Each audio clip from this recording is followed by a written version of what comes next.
Welcome to யாவரும் கேளீர். நான் உங்க பத்ரி பேசுறேன். இந்த விருப்ப மனு சம்பந்தமாக ஒரு இஷ்யூ போயிட்டு இருந்தது. அதாவது ஒரு கட்டவிழ்க்கப்பட்ட ஒரு அவதூறு போயிட்டு இருந்தது. அதுக்கு முற்றுப்புள்ளி வைக்கும் வகையில் விருப்ப மனு கட்டணம் குறித்தான சுற்றறிக்கை அதிகாரப்பூர்வமா மக்கள் நீதி மையத்திலிருந்து நேற்று வந்திருக்கு. வணக்கம். 2026 தமிழ்நாடு சட்டமன்ற தேர்தலில் மக்கள் நீதி மையம் சார்பாக போட்டியிட விருப்ப மனு தாக்கல் செய்திருந்தவர்கள் தாங்கள் செலுத்திய கட்டணத் தொகையை மக்கள் நீதி மையம் கட்சியின் தலைமை அலுவலகத்தில் நாளை 8/4/2026 முதல் ஏப்ரல் 16 நேரில் வந்து திரும்ப பெற்றுக் கொள்ளலாம் அப்படின்னு சொல்லி போட்டிருக்காங்க. இது சம்பந்தமான அறிவிப்பு எல்லா நியூஸ் சேனல்லையும் வந்திருக்கு. ஸோ இது குறித்து பல்வேறு விதமான கருத்துக்கள் பேசப்பட்டு வருது. அதாவது 3 நாளா பயங்கரமா நெகட்டிவிட்டி பரப்பி மற்ற கட்சி எதிர்கட்சியினர், குறிப்பா பிஜேபி மற்ற கட்சியினர்லாம் பயங்கரமா நெகட்டிவிட்டி பரப்பிட்டு இருந்தாங்க. ஸோ இது சம்பந்தமாக நம்ம டான்ஸ் மாஸ்டர் ஷோபி பவுல்ராஜ் ஒரு பதிவு போட்டிருக்காரு. அதாவது ராஜ்கமல் எப்படின்னா, அந்த கம்பெனியில நீங்க வேலை பார்க்குறீங்க, வேலை பார்த்துட்டு உங்களுக்கு பண பாக்கி ஏதாவது இருக்கு அப்படின்னா நீங்க மறந்தா கூட உங்களுக்கு ரசீதோட கொண்டு அந்த பண பாக்கியை கொடுத்துருவாங்க அப்படின்னு சொல்லியிருக்காரு. இதை ஒரு முறை நடிகர் டெல்லி கணேஷ் சொல்லியிருந்தாரு. அதாவது பே மாஸ்டர்ஸ் ராஜ்கமல், நம்மளே மறந்தா கூட வீடு தேடி பணத்தை கொண்டு கொடுப்பாங்க, உங்களுக்கு சேர வேண்டிய பணம் இருக்குன்னு. அப்படிங்கிறது தான் அவங்களுடைய பாலிசி. அப்படி இருக்கும் பொழுது கமலஹாசன் எப்படிப்பட்டவர் அப்படின்னா, அவர் 2017 கட்சி ஆரம்பிக்க போறேன்னு சொன்ன உடனே அவருக்கு நிதி, ரசிகர்கள்லாம் ஏராளமான நிதி கொடுத்தாங்க. அது 30 கோடி ரூபாய் கிட்டத்தட்ட. அப்ப கட்சி ஆரம்பிக்கிறதுக்கு முன்னாடி அப்படி வாங்கக்கூடாது அப்படின்னு ரூல்ஸ் இருந்ததுனால அவர் அந்த பணத்தை திருப்பி அனுப்புனாரு. இதே விஸ்வரூபம் பட பிரச்சனையின் போது வீட்டு பத்திரம், வீட்டு சாவி எல்லாம் அனுப்புனாங்க. அது எல்லாத்தையும் உங்க அன்பை நான் ஏத்துக்கிறேன் அப்படின்னு சொல்லிட்டு அதை எல்லாத்தையும் அவர்களுக்கே திருப்பி அனுப்பித்தவர் உலகநாயகன் கமலஹாசன்.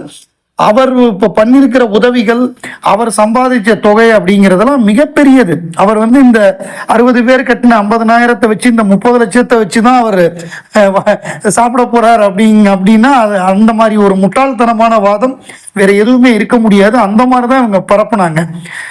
அதாவது 60 பேர் தான் கட்டியிருக்காங்க, அந்த 60 பேருக்கு உண்டானதை நம்ம திருப்பி கொடுக்குறோம், இன்னிலேருந்து திருப்பி கொடுக்குறோம். ஆனால் நம்ம திருப்பி கொடுக்கணும். மற்ற கட்சிகள்லாம் இதுவரை திருப்பி கொடுத்துருக்காங்களா? ஏதாவது ஒரு கட்சி திருப்பி கொடுத்துருக்கா? இப்ப திருப்பி கொடுக்க போறாங்களா? 4 வேட்பாளர் மட்டுமே நிற்கக்கூடிய, அது மதிமுகவா இருக்கட்டும், 27 வேட்பாளர் மட்டுமே இருக்கக்கூடிய பிஜேபியா இருக்கட்டும், ஸோ இந்த மாதிரி 160 170 நிற்கக்கூடிய திமுகவா இருக்கட்டும், அதிமுகவா இருக்கட்டும், அது விஜய் கட்சியா இருக்கட்டும், எந்த கட்சியா இருந்தாலும் இதுவரைய எந்த வேட்பாளருக்கும் விருப்ப மனுவை திருப்பி கொடுத்ததே கிடையாது. எந்த ஒரு கட்சி உறுப்பினர் அந்த பணம் கட்டின 60 பேர்ல ஒருத்தர் கூட எங்களுக்கு திருப்பி கொடுன்னு சொல்லல. ஆனாலும் சகதியை வாரி இறைச்சிங்க, சேத்த வாரி இறைச்சிங்க. இப்ப என்ன சொல்ல போறீங்க? இப்ப திருப்பி கொடுக்குறேன்னு சொல்லிட்டாரு. இப்ப என்ன பண்ண போறீங்க?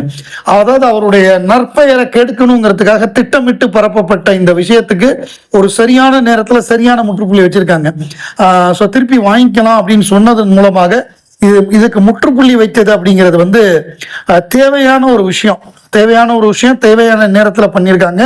அது நமக்கு ஒரு மகிழ்ச்சியை ஏற்படுத்துது. ஒரு கமல் ரசிகனாக நம்ம தொடர்ந்து தலை நிமிர்ந்து நடக்கலாம். ஈரான் போர் அப்படிங்கிறது பல நாடுகளுக்கு பாதிப்பு, சில நாடுகளுக்கு பாதிப்பு இல்லை. இந்த பாதிக்கப்பட்டவர்கள் அப்படின்னு சொல்றவங்களுக்கு நிறைய இஷ்யூஸ் இருக்கு.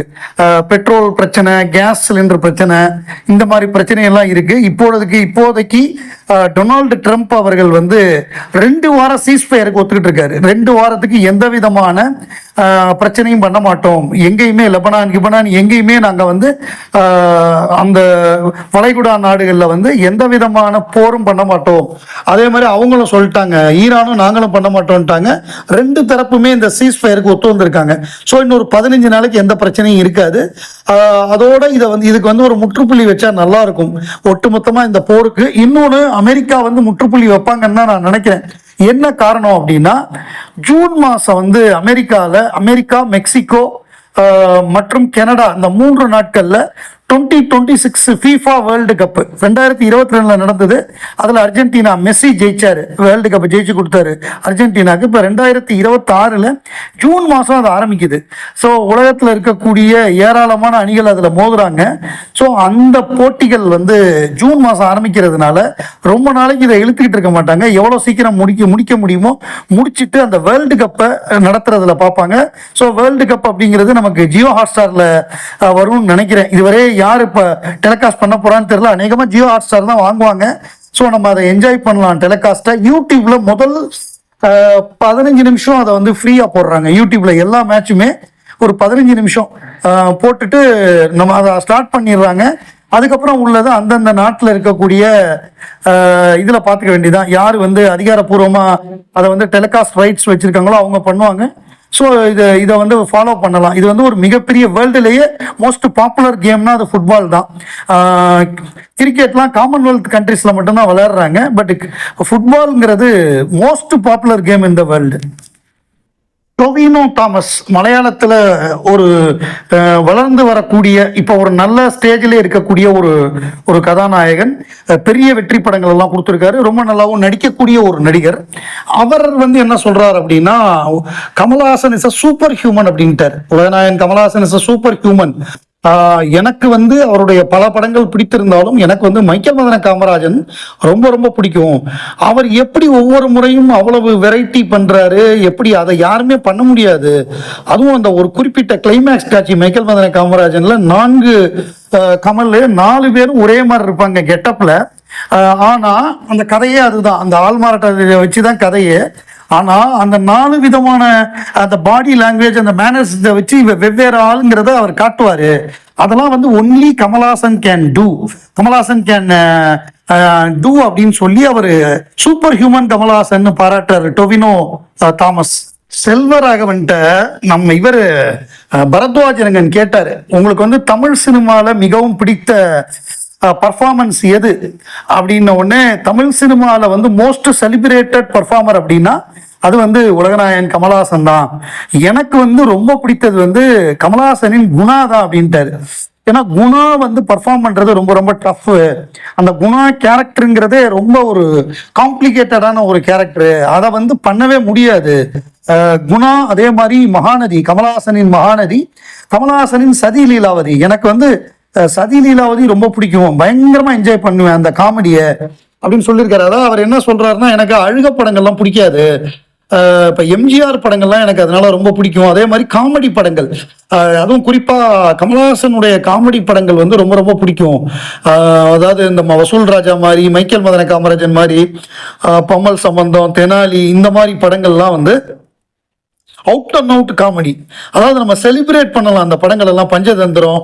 ஸோ அந்த மாதிரி படங்கள் எனக்கு ரொம்ப பிடிக்கும் அப்படின்னு அவர் சொல்லியிருக்காரு. ஸோ அவரை பொறுத்தவரை குணா தான் ரொம்ப டஃபஸ்ட் ரோல் டு பிளே அப்படின்னு இருக்காரு. அந்த கமலை தவிர வேற யாருமே பண்ண முடியாது அப்படிங்கிறதையும் அவர் குறிப்பிட்டிருக்காரு. Is a most celebrated performer, Guna is a most celebrated movie for மீன்ட்டாரு.